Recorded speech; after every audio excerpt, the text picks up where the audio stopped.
but it means that every person is a human being with a divine spark inside.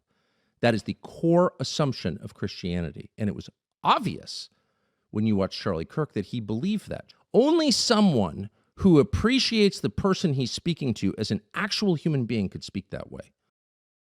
Tucker Carlson just revealed the truth as he sees it about Charlie Kirk's religious views, how they came to frame him as a person, how they informed his political ideology, and just how he treated people in general. So let's get his take on this. Please like the video and subscribe to the channel. Last week, within just really minutes after Charlie Kirk was shot at that event in Utah, a kind of proxy war broke out over his memory. Who gets to own it?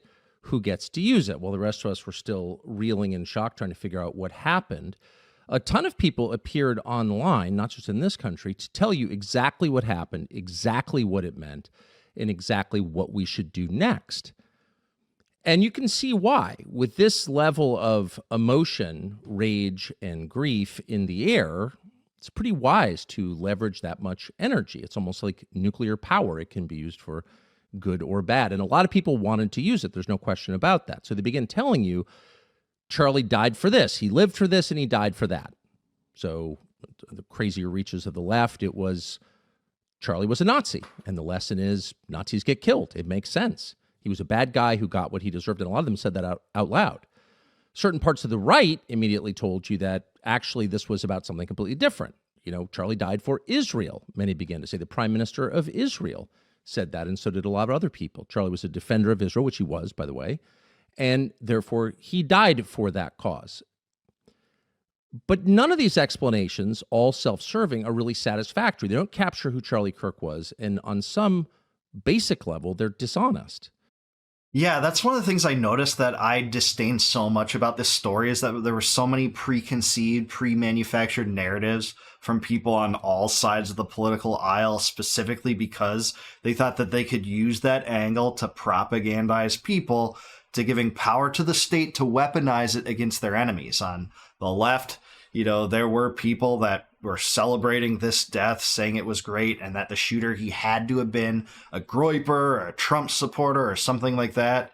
You know, a Trump supporter or a Charlie Kirk supporter shooting Charlie Kirk didn't make sense. On the right, you saw some of the same propensities. On the right, you had people that said that this had to be a trans individual. You know, we know that the guy that they apprehended was partners with a trans individual. That was his lover for sure. But then some people on the right calling for civil war. So there were so many bad narratives about this. So I couldn't agree with Tucker. And those certainly don't capture who Kirk was, regardless of whether you agreed with him or not. Charlie was not a Nazi. He was not killed because he was a Nazi. Yes, he was a defender of Israel. He didn't die for Israel, however. Why did he die? What was his life about? What was the sin, the core sin that Charlie Kirk committed against somebody, power, that got him killed in the end? And the answer is right in front of us, certainly those of us who knew him. Charlie's life was defined by his Christian faith, not his spirituality, but his belief in Jesus, his life as a Christian. And everything in his life flowed from those beliefs. Everything he did, said, and believed came from the fact that he was, above all, a Christian. And this comes off if you see him, even if you're not familiar. Time and time again, he wore Christianity on his sleeve. He was proud to proclaim the name of Jesus, say he was a Christian, saying he believed that it was the life and the truth and the way, and that's from the Bible. Certainly, you would take that from many of his appearances, and he wasn't ashamed about it. And he got a lot of flack from some circles for it, but that is the truth. That's how he represented himself, and he cited many of his beliefs, you know, on principles that go far deeper than politics. They went to his religious beliefs and what they meant. You know, the fact that mankind has natural law and we have gifts from God that government shouldn't strip away. This was a focal point of Charlie Kirk. Again, whether or not you disagreed with them or agreed with them. I had my own disagreements with them, but that's just the truth. And that is and was, and in fact has always been, deeply provocative and offensive to the rest of the world. And why is that? It's worth thinking about it for just a second. Christianity doesn't seem like the kind of religion that would provoke people to anger and violence. In fact, it seems just the opposite. It's the world's most profoundly nonviolent religion, maybe the world's only truly nonviolent religion. a religion based on a man who Christians believe was also God, who, as he was being led away to be tortured to death on made-up charges, scolded one of his disciples for fighting back. Yeah, as to whether Christianity is the only nonviolent religion, well, a religion is just a set of adherents, and there are sets of adherents in any religion that commit atrocities. You can say, well, they're perverting the doctrine, just like, representatives in the United States, presidents violate the Constitution, you know? So you can say Christianity is a nonviolent religion. I tend to believe that too. I think the gospel makes that message clear, but you can't say that there haven't been Christians committing atrocities. It's not what Tucker's saying. Don't want to get me wrong here, but it's weird to say, I think, in a way that, religions are nonviolent if you're going to include people of religions and noticing that people of all religions commit crimes. Again, know that Tucker's not saying it that way, but I'm sure you could provide a lot of examples from other religions that they would claim to be peaceful and nonviolent too, and that people that defy that are acting against those doctrines. This is a religion committed to love above all and to living in peace and harmony, truly. It's a universalist religion that believes that every person has a shot at heaven. It's not exclusionary at all. And so you would think it would make sense that if you're a government or if you're in power, that you'd want a lot of Christians living in your country because they're not going to cause massive problems. Not a lot of sincere Christians are fomenting insurrection at any given moment. Pretty much none, most of the time. They're tidy, they get married, they love their children, they pay their taxes, they're commanded to pay their taxes. So why wouldn't you want a nation full of Christians? Why wouldn't you? Don't agree with that. I'm assuming he's going to cite, Romans 13 to say that. But, or the example in the Bible where Jesus said, render unto Caesar's what's Caesar's and render unto God what is God's. But in nowhere does he say that government is entitled to taxation. In fact, he was placed in a hard spot between those that wanted him to say something that would have riled up animosities against him and his Christians' faith, and something between other dynamics. And he said neither. It was a way to escape a predicament he had been placed in. So I don't agree that the Bible says that you have to pay your taxes, and no one's been able to substantiate that to me. Encourage this religious belief, even if it wasn't yours. Why would you hate it? Well, there are a couple of reasons. There are a couple of things about Christianity, and these were evident throughout Charlie's public life, that are deeply provocative to the people in power. And the first is the insistence that Christianity comes with inherently that you are not God. You are not God, and neither are your leaders. God is God, and all of us stand before him in the end to be judged, and all of us will be found lacking. Christians believe the only way to heaven is through Jesus. That's the only way. But all of us, whether we believe in Jesus or not, are fallen. We are sinners. We are less than we ought to be. We are not gods, and neither are the people who lead us. And this has a lot of implications. The first being, if you're not God, you don't get to do whatever you want. There are limits. There are rules that you didn't write that you have to abide by. That's not a judgment. That's a statement of fact. Some call it natural law. It's been the basis of every functioning society since the beginning of time. Agreed. And if you want the best book on natural law, look no further than John Locke's 2 treatises on government. The second volume is the best reading on natural law. I know that Kirk cited Locke from time to time. And, natural law is above earthly law. If Parliament legislated it, they can't make the world flat. There's certain things that we can't do. We're not the authors of the universe, that God was the author of our freedoms, at least according to Charlie Kirk, according to Tucker, according to a lot of Christians. Now, if you don't believe in God, there are people that believe in natural law just as an extension of our own humanity. I don't want to leave them out too. I just want to note that. But the basis of our society is the Christian understanding of justice, which flows from that belief. You are not God, God is. He writes the most basic rules. You abide by them, period. That's the basis of our law. That's the basis of Western law. And that is a threat, a challenge to people who would ignore the limits on their behavior, very much including our leaders and very much including the most powerful people in our society, whether they're elected or not. Yeah, that's the norm. Violating laws of nature and individual rights that we have. Most of the time it happens through majority rule vote. And I'm with Hans Hermann Hoppe. Democracy is in many ways, at least as it manifests in our society, a God that failed. It's not God. It's not authoritative. There's nothing about getting 51% of the populace to vote some way that moralizes an activity. You get 51% of the populace to, seize all the assets of someone you're jealous of and redistribute it to you. If you can get that done, it doesn't moralize it. The only thing that moralizes behavior is voluntarism, the ability for two individuals to consent to an exchange, to an arrangement, to any other thing. Nobody wants to be told you're not allowed to do something. And Christianity inherently tells people that. It doesn't judge them, it just states it clearly. No, you do not have the power to kill, except possibly in self-defense. But you can't just go killing people.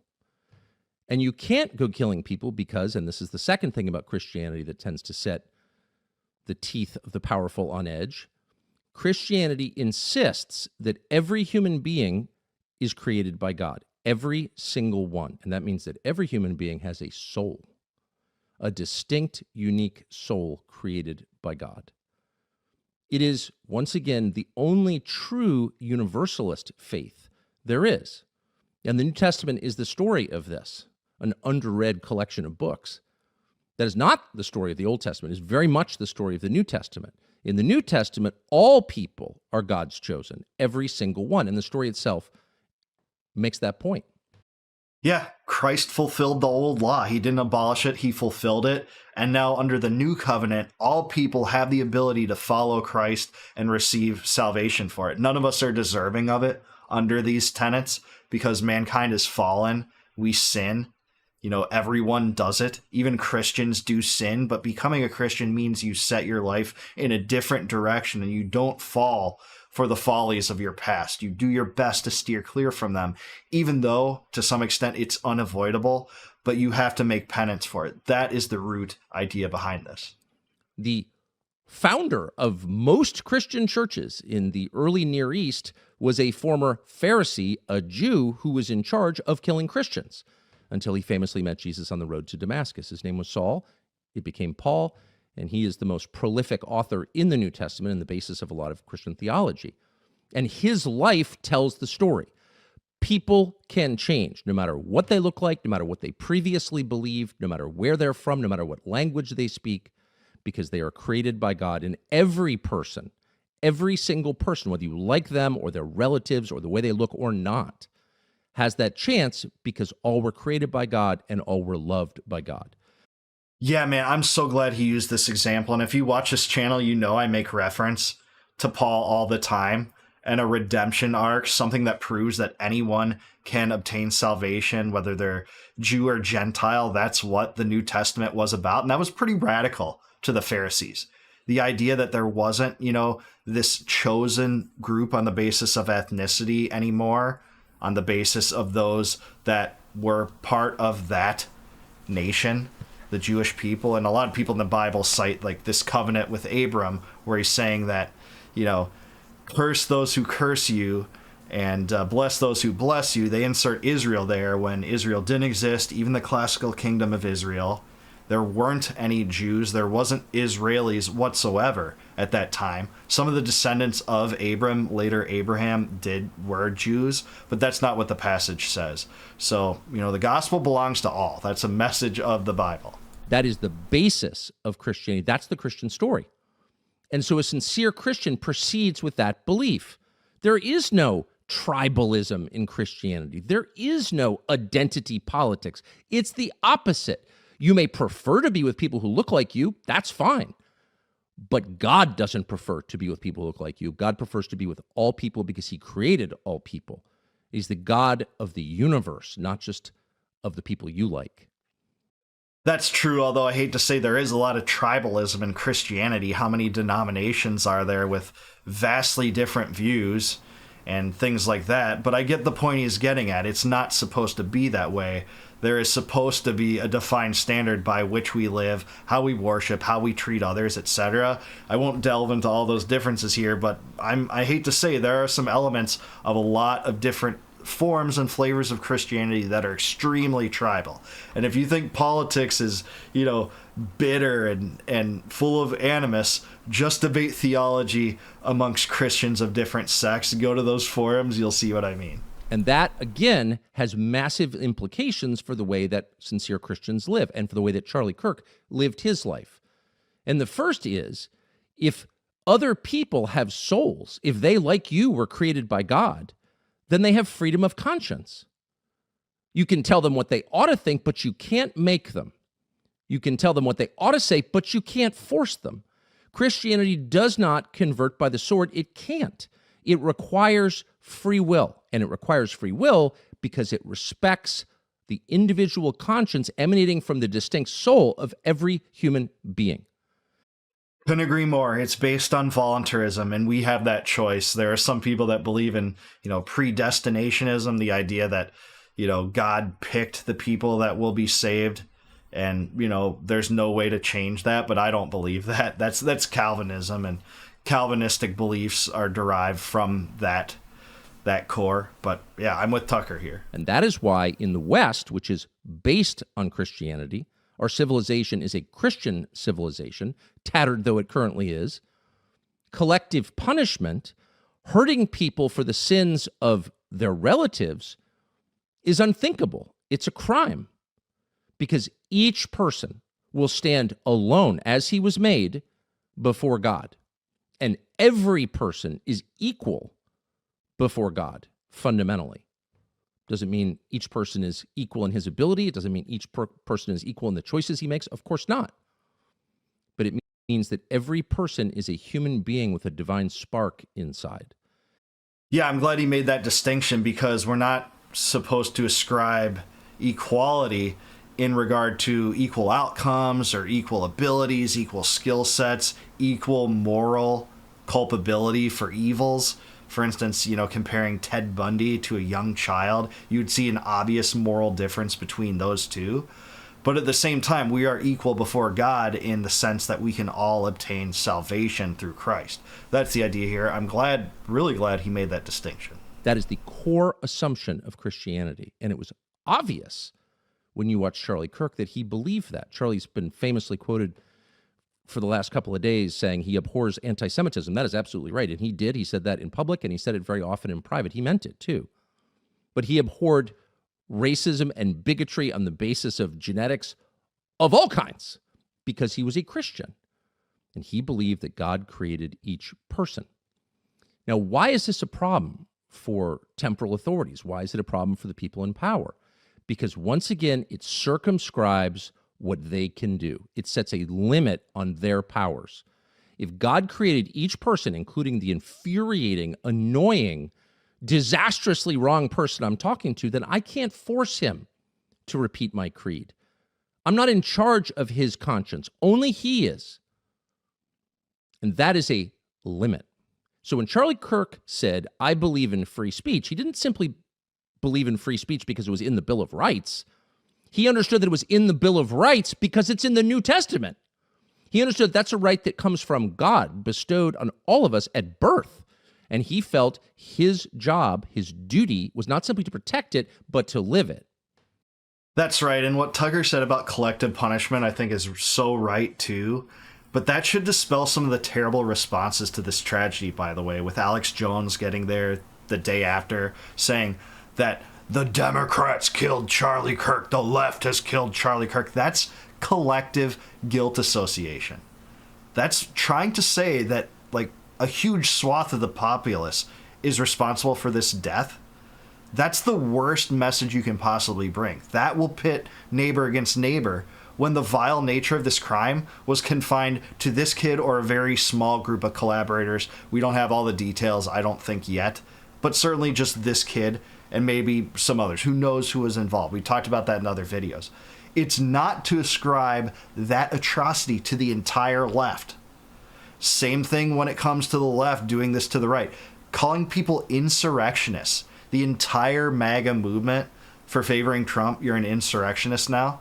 This is how they divide people against each other while they continue to spend endlessly funneling your money into the pockets of Lockheed Martin and JP Morgan and Pfizer. This is how they expand the surveillance state with Palantir now in lockstep. This is how they plunge us into endless wars. That is the mentality. But that's not true. That's just propaganda. It's just collectivism on a mass political scale. To show people what that looks like, I just want to play, of the many clips we could play of Charlie Kirk on college campus, he spent his whole life worn out most of the time. And as an older man, I often said to him, how the hell do you get on plane after plane after plane?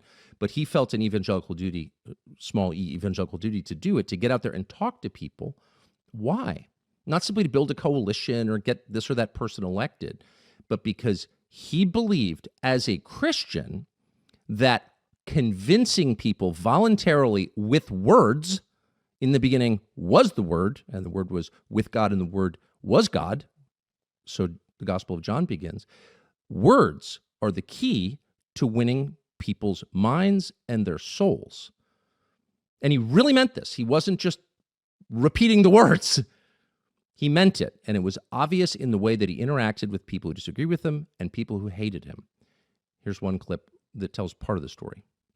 Would you want someone who is not necessarily stable or ready to bring a child into this world and provide that child the life it deserves? Would you want them to still bring that child into this world? Without a doubt. Every life has a moral obligation to be able to live. If I can't give that child the life it deserves, why am I bringing it to... Got it. No, this will be my last question. I want you to think about it. If a single mom has two 2-year-olds, twins, and she wakes up one day and says, I can't do it anymore, I can't give them the life they deserve. But that's just not the circumstance. Hold on. Should she be able to take out a shotgun and kill both those kids? No. Of course not, because you think that would be objectionable. That's why I think it's objectionable to eliminate 2 babies that are 6 weeks old, because they're morally the same thing. One just happens to be bigger. One just happens to be older. One just happens to be outside of the womb. They're both human beings. And you have something in you that says, no way is it okay to kill a 2-year-old. That's called your soul talking. You have something in you that tells you the truth. You can call it instinct if you like. Charlie Kirk referred to it as the soul. But both mean the same thing. You have the spark of the divine, God's spark, inside you, and it reacts, it hums, it vibrates like a tuning fork. And you know, on a basic animal level, like your dog knows, when something is wrong. You can feel it. And the whole purpose of modern society, it seems sometimes, is to get the rest of us to ignore what we know. That vibration inside us that tells us the truth. Always, it never lies to us. This is why in many states they try to prevent people from sharing ultrasounds with women that are pregnant, for people to provide that to them, even at cost to them, because they know that once they see it, they would be less likely to abort. And I know there's going to be people on different sides of this issue on this channel. I seek not to divide them on this over this when we have much more in common on foreign policy and the wars and debt and things like that. But I do tend to agree with that mentality. I do tend to agree that life is sacred, and it's not just something that you give the government the power to delineate lines and just say that this is no longer a person, because they'll say it's not viable, but no child that's born is viable. They need care, they need love, they need food, they need shelter. And you could say like the mentally retarded or people born with debilitating injuries aren't viable. They couldn't survive on their own, but those are no less people too. So there's a real point behind this. Charlie did not ignore that. And you'll notice that in the end, he appealed to it with that young woman. He didn't scream, "You're a murderer," in his face, though he considered abortion murder, which it is. He felt that deeply. This wasn't a performance. He wasn't, another nonprofit phony in D.C.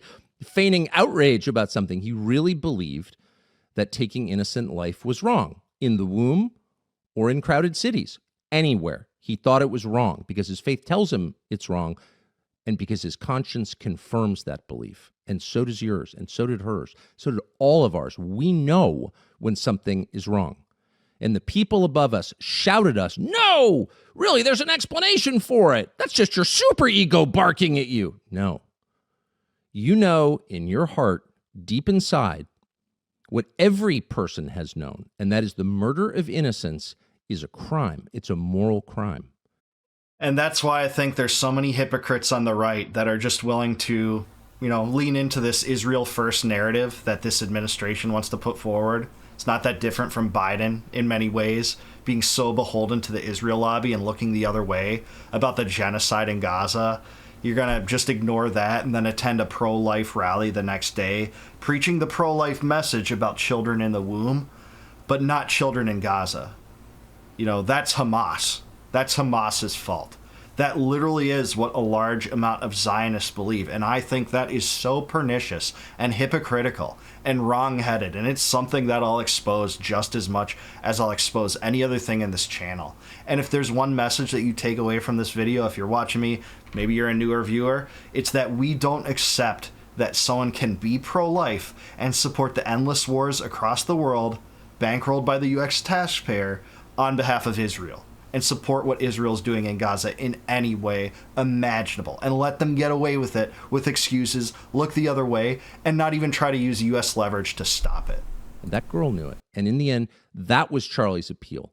Listen to that divine spark inside you. Listen to your soul speak to you.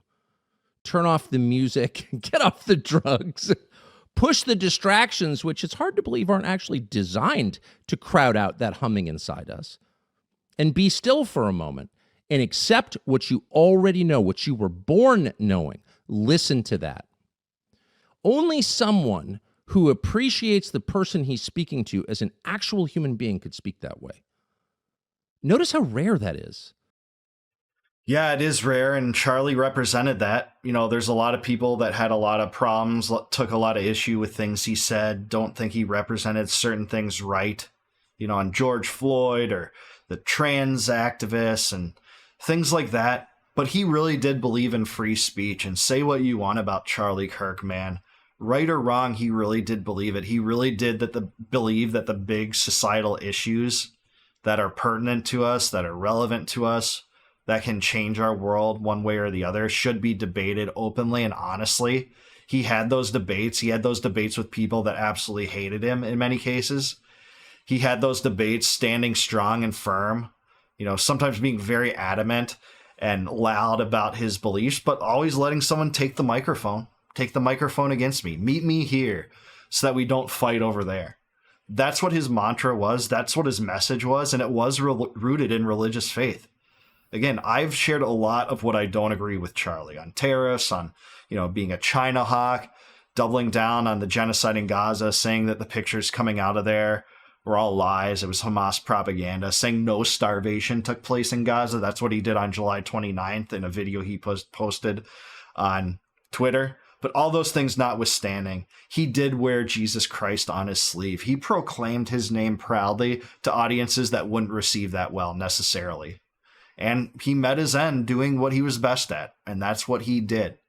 But, whatever you have to say about him, that was rooted in religious faith, the ability to discern good from evil, having a intuition for natural law, and instincts that bind us as humans, regardless of how we see issues like abortion. So I'm really glad about this video. I think Tucker did a very good job portraying his beliefs and why these things are important and what Charlie stood for. But I do want to hear from you. Do you agree with this conception of Charlie Kirk? Do you agree with these ideas? Is Tucker right? Is Tucker wrong? Let me know in the comments down below. Please like this video, subscribe to the channel, subscribe to Tucker Carlson as well. Really appreciated this segment. It was a great homage to Charlie in general, whether you liked him or not. And please consider becoming a YouTube member. If you click the join button below, you can become a member. And for doing that, I will give you access to all of my videos before they go live on my channel. And until I see you guys next time, no more war, no more debt, no more inflation, and no more empire. Peace out, guys. Catch you in the next one.